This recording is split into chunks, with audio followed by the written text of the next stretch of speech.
নমস্কার বন্ধুরা, মাই অ্যাস্ট্রোলজি চ্যানেলে আপনাদের সকলকে জানাই স্বাগত। আমি অ্যাস্ট্রোলজার প্রদ্যুৎ আচার্য। এই ভিডিওতে আমি আপনাদের সঙ্গে আলোচনা করব হাতের রেখা দেখে কিভাবে বুঝবেন যে কত বছর বয়সে হবে আপনার ভাগ্য উন্নতি। মানুষের হাতের রেখার বিচার বিশ্লেষণ করে মানুষের ভাগ্য উন্নতির বিচার করতে হলে হাতের সম্পূর্ণ রেখা বা সম্পূর্ণ গ্রহের ক্ষেত্রগুলোর বিচার বিশ্লেষণ করে দেখতে হয়। যেমন কোন গ্রহের ক্ষেত্র কেমন রয়েছে, কতটা শক্তিশালী রয়েছে, কোন গ্রহের ক্ষেত্র শুভ ফল প্রদান করবে, কোন গ্রহের ক্ষেত্র অশুভ ফল প্রদান করবে, তার সঙ্গে হাতের প্রধান রেখা এবং শাখা রেখাগুলো কী অবস্থায় রয়েছে, এই সমস্ত কিছু বিচার বিশ্লেষণ করার পরেই কিন্তু একটা মানুষের ভাগ্যের পূর্বাভাস দেওয়া সম্ভব। দেখুন, প্রত্যেকটা মানুষ আলাদা, প্রত্যেকটা মানুষের হাতের গঠনমূলক বৈশিষ্ট্য আলাদা।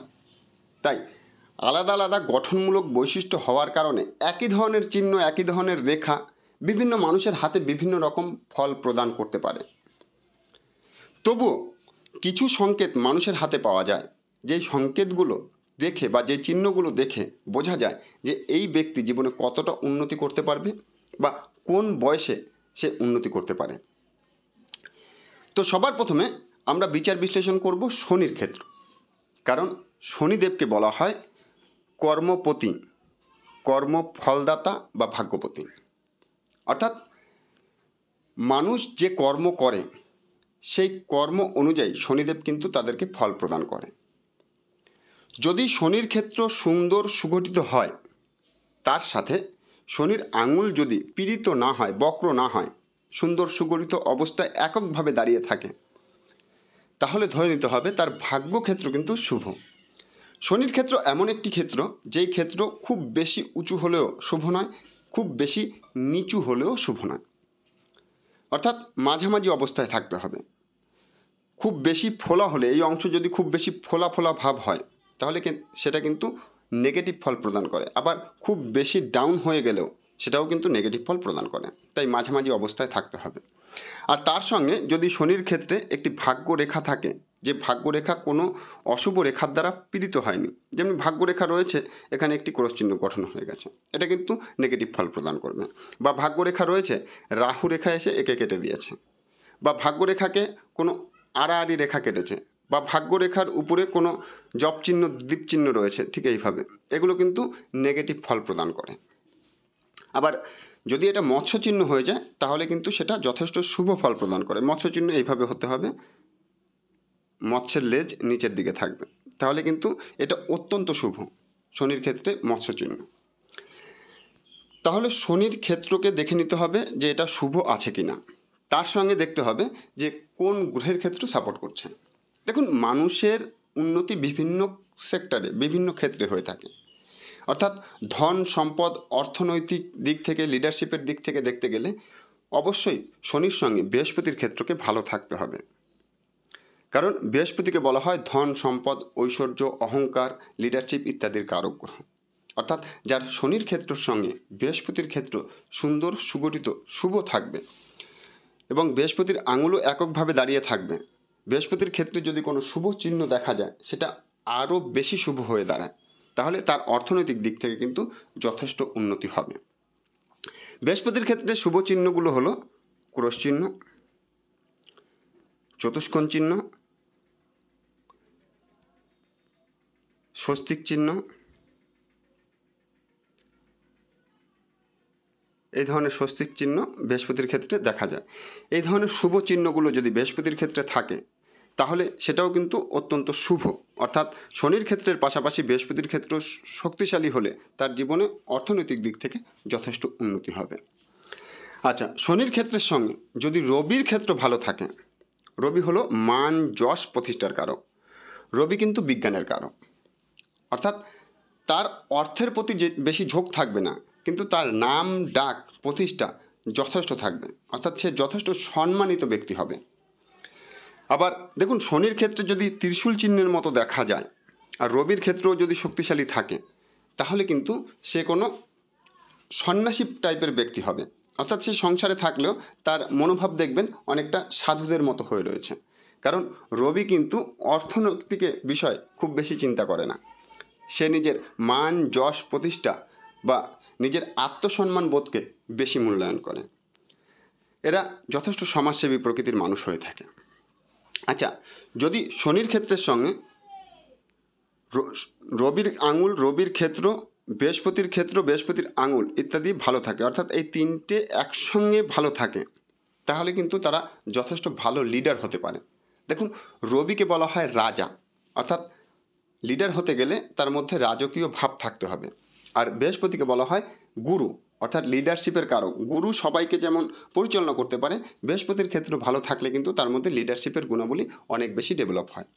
অর্থাৎ তারা কিন্তু যে কোনো জায়গায় লিডারশিপের ভূমিকা পালন করে জীবনে যথেষ্ট উন্নতি করতে পারবে। তাদের মান, যশ, ধন সম্পদ দুই থাকবে।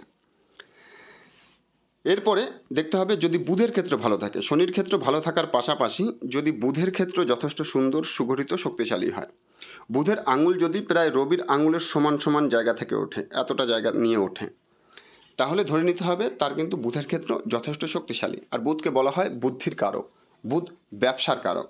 অর্থাৎ বুধের ক্ষেত্র যদি ভালো থাকে, তার মধ্যে উপস্থিত বুদ্ধি যথেষ্ট থাকে, তাদের মধ্যে ব্যবসায়িক মানসিকতাও যথেষ্ট ভালো হয়, তারা যে কোনো ব্যবসার মাধ্যমে নিজের জীবনে উন্নতি ঘটাতে পারে, তাদের কিন্তু বাকশক্তি যথেষ্ট ভালো হয়, তারা হয় সুবক্তা। আর একটা কথায় আছে, সঠিক বক্তাই সফল ব্যক্তি, অর্থাৎ যে সঠিকভাবে বক্তব্য পেশ করতে পারে সে কিন্তু জীবনে সফল হয়, বা তার সফল হওয়ার সম্ভাবনা অনেক বেশি বেড়ে যায়।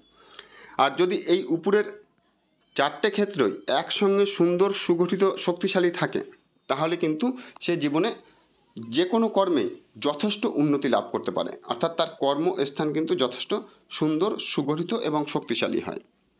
আর তার সঙ্গে যদি হাতে এই সমস্ত ক্ষেত্রগুলোর মধ্যে ঊর্ধ্বমুখী রেখা দেখা যায়, তাহলে তার কিন্তু সেটা গোল্ডেন সময় চলছে তার কর্মজীবনে। আচ্ছা, এরপরে দেখে নিতে হবে হাতে শুক্রের ক্ষেত্র। দেখুন, শুক্রকে বলা হয় মানুষের জীবনের ভোগ, বাসনা, আশা, আকাঙ্ক্ষা এবং প্রেমপ্রীতি, ভালোবাসার কারক। অর্থাৎ শুক্রের ক্ষেত্র যদি ভালো থাকে, সুন্দর, সুগঠিত হয়, তার জীবনে কিন্তু ভোগ, বাসনার আশা, আকাঙ্ক্ষা অনেকাংশেই পূর্ণ হয়। শুক্র কিন্তু বাহনের কারক, কিন্তু বর্তমান যুগে বাহনের বিচার করতে গেলে অবশ্যই হাতের সঙ্গে শুক্রের ক্ষেত্রের সঙ্গে মঙ্গলের ক্ষেত্রকে দেখে নিতে হবে, কারণ যে কোনো কলকারখানা, ইঞ্জিন ইত্যাদি এগুলো মঙ্গল নির্দেশ করে। অর্থাৎ শুক্র মঙ্গল যদি একসঙ্গে ভালো থাকে, তার কিন্তু নিজস্ব বাড়ি, গাড়ি হওয়ার সম্ভাবনা থাকে। আর মঙ্গল বল, বীর্য, শক্তি, সাহস, যুক্তির কারক। যদি মঙ্গলের ক্ষেত্র সুন্দর, সুগঠিত, শক্তিশালী হয়, সে কিন্তু যথেষ্ট সাহসিকতা সম্পন্ন মানুষ হয়, তার মধ্যে সাহসিকতা যথেষ্ট বেশি থাকে। তাহলে এইভাবে দেখে নিতে হবে যে এই ব্যক্তি কোন সেক্টরে বা কোন দিক থেকে উন্নতি করতে পারে। এবং এরপরে চন্দ্র। দেখুন, চন্দ্রকে বলা হয় মায়ের কারক, চন্দ্র হচ্ছে মনের কারক। চন্দ্র থেকে মাতা, মন, মহিলা ইত্যাদি বিচার বিশ্লেষণ করা হয়। চন্দ্র যদি সুন্দর, সুগঠিত হয়, তাদের মধ্যে কিন্তু চিন্তা করবার প্রবণতা অনেক বেশি থাকে। অর্থাৎ যে কোনো পরিকল্পনা করা বা সাহিত্য লেখা, উপন্যাস লেখা, মানে লেখালেখি করা বা যে কোনো চিন্তামূলক কাজ করার প্রবণতা এদের মধ্যে বেশি থাকে। তো শনির ক্ষেত্রের সঙ্গে যদি চন্দ্রের ক্ষেত্র ভালো হয়, তাহলে চিন্তামূলক কাজের মাধ্যমে তারা কিন্তু জীবনে যথেষ্ট উন্নতি লাভ করতে পারে। আর ভাগ্যরেখা যদি চন্দ্রের ক্ষেত্র থেকে ওঠে আর চন্দ্রের ক্ষেত্র যদি শক্তিশালী হয়, তারা কিন্তু জীবনে কোনো মহিলার দ্বারা সমর্থন পেয়ে জীবনে যথেষ্ট উন্নতি লাভ করতে পারে। সেই মহিলা যে কেউ হতে পারে, মা হতে পারে, মাসি হতে পারে, কোনো বৌদি হতে পারে, নিজের স্ত্রী হতে পারে, বোন হতে পারে, নিজের মেয়ে হতে পারে, যে কোনো মহিলার দ্বারা সমর্থন পেয়ে বা সহযোগিতা পেয়ে জীবনে যথেষ্ট উন্নতি লাভ করতে পারে। এবার দেখতে হবে যে উন্নতি হওয়ার বৈশিষ্ট্য কতদূর কী আছে এবং সেই উন্নতি কোন বয়সে হওয়ার সম্ভাবনা বেশি। দেখুন, উন্নতির বিচার বিশ্লেষণ করতে গেলে হাতের আয়ুরেখা, এই রেখাটিকে বলা হয় আয়ুরেখা। আয়ুরেখা থেকে যে ঊর্ধ্বমুখী রেখাগুলো থাকে তাকে বলা হয় উন্নতির রেখা। এই রেখাগুলো যে বয়সে থাকবে সেই বয়সে উন্নতি হওয়ার সম্ভাবনা কিন্তু অনেক বেশি হয়। অর্থাৎ আয়ুরেখার বয়স কিভাবে বিচার বিশ্লেষণ করবেন? দেখুন, আয়ুরেখার শুরু থেকে 0 বছর ধরে নিচে পর্যন্ত 100 বছর আপনি ধরে নিতে পারেন। এখান থেকে 0, এখান থেকে 100, তাহলে মাঝামাঝি অবস্থায় আসছে 50 বছর। তাহলে এর মাঝামাঝি অবস্থানে আসছে 25 বছর, এর মাঝামাঝি অবস্থানে আসছে 75 বছর। তো যেই বয়সের থেকে এই উন্নতির রেখা দেখা যাবে, সেই বয়সে কিন্তু উন্নতির সম্ভাবনা অনেক বেশি বৃদ্ধি পায়। আর দেখুন, এই বয়স গণনার আর একটা বিচার আছে হিসাব আছে। যেমন লাল কিতাব জ্যোতিষ অনুযায়ী হাতে বৃহস্পতির ক্ষেত্র পর্যন্ত 30 বছর, আর বাকি অংশটাকে 70 বছর বিচার বিশ্লেষণ করা হয়। তো আপনারা কিন্তু এইভাবেও নিজের বয়স ক্যালকুলেশন করতে পারেন। একটা উদাহরণস্বরূপ আমি আপনাদের বোঝাচ্ছি। যেমন ধরুন, আয়ুরেখা ঠিক এই জায়গা থেকে একটা উন্নতির রেখা দেখা যাচ্ছে এবং হাতে এই জায়গায় সুন্দর একটি ভাগ্যরেখা রয়েছে। দেখুন, হৃদয় রেখার উপরে যদি ভাগ্যরেখা থাকে, এটা মোটামুটি 35 বছর বয়স নির্দেশ করে ভাগ্য উন্নতি। আর আয়ুরেখা থেকে যে উন্নতির রেখা রয়েছে, সেই রেখাটা কিন্তু 30 বছর পার করে মোটামুটি 35-এই দেখা যাচ্ছে। আবার এই রেখাটা এখানে রয়েছে, কিন্তু এই রেখাটা ভাগ্য রেখাটা মস্তিষ্ক রেখা থেকে উঠেছে। মস্তিষ্ক রেখা থেকে যদি কোনো ভাগ্যরেখা ওঠে, তাহলে সেটা উন্নতির বয়স নির্দেশ করে মোটামুটি 30 বছর। আর যদি এইখানে কোনো রেখা থাকে, মোটামুটি আপনাকে একটা ক্যালকুলেশন করে নিতে হবে যে এখানে যেহেতু 35 বছর রয়েছে, এখানে যেহেতু 30 বছর রয়েছে, তাহলে ধরে নিতে হবে যে 30 থেকে 35-এর মধ্যে উন্নতি হওয়ার সম্ভাবনা অনেক বেশি বৃদ্ধি পাবে। আবার দেখুন, হৃদয় রেখা থেকেও বয়সের বিচার বিশ্লেষণ করা হয়। হৃদয় রেখা এখান থেকে বৃহস্পতির ক্ষেত্র পর্যন্ত, মোটামুটি বুধের ক্ষেত্রের নিচের অংশ পর্যন্ত, এখান থেকে এই পর্যন্ত 25 বছর, রবির ক্ষেত্রে আর শনির ক্ষেত্রের মাঝামাঝি অংশ পর্যন্ত 50 বছর, বৃহস্পতি ও শনির ক্ষেত্রের মাঝামাঝি পর্যন্ত 75 বছর। তো এইভাবে বয়সের বিচার বিশ্লেষণ করা হয়। এবার দেখতে হবে রবি রেখা কত বছর বয়সের থেকে উঠেছে। দেখা যাচ্ছে এখান থেকে উঠেছে, তাহলে দেখা যাচ্ছে যে 25 বছর পার করে 30 বছর, 30-32 বছর বয়সে থেকে কিন্তু এর মান যশ প্রতিষ্ঠা হওয়ার সম্ভাবনা অনেক বেশি বাড়বে। ঠিক এইভাবেও একটা বয়সের ক্যালকুলেশন করে নিতে হবে। এরপরে দেখে নিতে হবে যে এই ব্যক্তির হাতে উন্নতির রেখা তো দেখা যাচ্ছে, কিন্তু সে উন্নতি কারো সহযোগিতায় করবে না নিজের ক্ষমতায় করবে। দেখুন, নিজের ক্ষমতায় যদি উন্নতি করতে হয়, তাহলে তার হাতে মস্তিষ্ক রেখাকে অবশ্যই ভালো থাকতে হবে। মস্তিষ্ক রেখা মানুষের জ্ঞান, বুদ্ধি, শিক্ষা এই সমস্ত কিছুকে কাজ করবার ক্ষমতা প্রদান করে। অর্থাৎ প্রত্যেকটা মানুষের মধ্যেই জ্ঞান, বুদ্ধি কিছু না কিছু থাকে। সেই সমস্ত জ্ঞান, বুদ্ধিকে এক জায়গায় করে একই কাজের মধ্যে ইউজ করবার ক্ষমতা মস্তিষ্ক রেখা ভালো না থাকলে হয় না। অর্থাৎ মস্তিষ্ক রেখার বিকাশ হলেই সে নিজের ক্ষমতায় জীবনে উন্নতি লাভ করতে পারে। মস্তিষ্ক রেখার সঙ্গে বুধের ক্ষেত্রকে দেখে নিতে হবে। বুধকে বলা হয় বুদ্ধির কারক গ্রহ। যদি বুধের ক্ষেত্র, মস্তিষ্ক রেখা দুটোই ভালো থাকে আর তার সঙ্গে উন্নতির সূচক থাকে, মানে উন্নতির রেখা থাকে, তাহলে সেই ব্যক্তি কিন্তু নিজের ক্ষমতায়, নিজের জ্ঞান বুদ্ধির দ্বারা জীবনে প্রতিষ্ঠা অর্জন করবে বা উন্নতি লাভ করবে।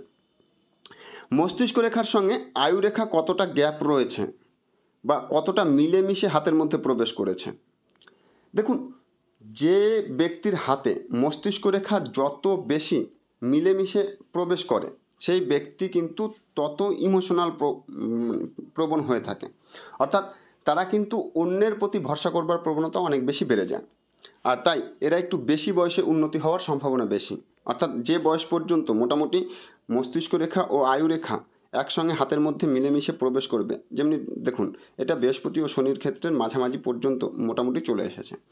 তো এনার নিজস্ব বোধ হতে হতে 30 বছর সময় লেগে যাবে। আর যদি কোনো ব্যক্তির মস্তিষ্ক রেখা ও আয়ু রেখা শুরু থেকেই মোটামুটি একটু টাচ করে ভিতরে চলে এসেছে, এই জীবনের শুরু থেকেই, অর্থাৎ যখন থেকে কর্ম করবে তখন থেকেই কিন্তু নিজের বুঝটা বুঝতে পারবে। অর্থাৎ তাদের উন্নতি হওয়ার সম্ভাবনা একটু তাড়াতাড়ি হয়ে যায়। তো এগুলো একটু দেখে নিতে হবে। তো বন্ধুরা, হাতের রেখার সম্বন্ধে এমন অনেক তথ্য আছে যেগুলো একটা ভিডিওর মধ্যে আলোচনা করা সম্ভব নয়, কারণ ভিডিও অনেক দীর্ঘ হয়ে যায়। আর দীর্ঘ ভিডিও মানুষ খুব বেশি দেখে না, মানুষ বোর ফিল করে। যদি আপনাদের দেখার আগ্রহ থাকে, জানার আগ্রহ থাকে, তাহলে অবশ্যই কমেন্ট করবে। আমি চেষ্টা করব তাড়াতাড়ি ভিডিও আপলোড করার। তো আজকের এই ভিডিও এই পর্যন্তই। যদি আপনাদের ভালো লাগে অবশ্যই লাইক করে, কমেন্ট করে আমাদের জানাবেন, শেয়ার করে অন্যদের জানার সুযোগ করে দেবেন। আর যারা সামান্য খরচে নিজের হাতের রেখার বিচার বিশ্লেষণ করতে চান, তারা অবশ্যই আমাদের স্ক্রিনে দেওয়া নাম্বারে যোগাযোগ করতে পারেন। ঈশ্বর আপনাদের সকলের মঙ্গল করুক এই বলে এই অনুষ্ঠান শেষ করছি। নমস্কার।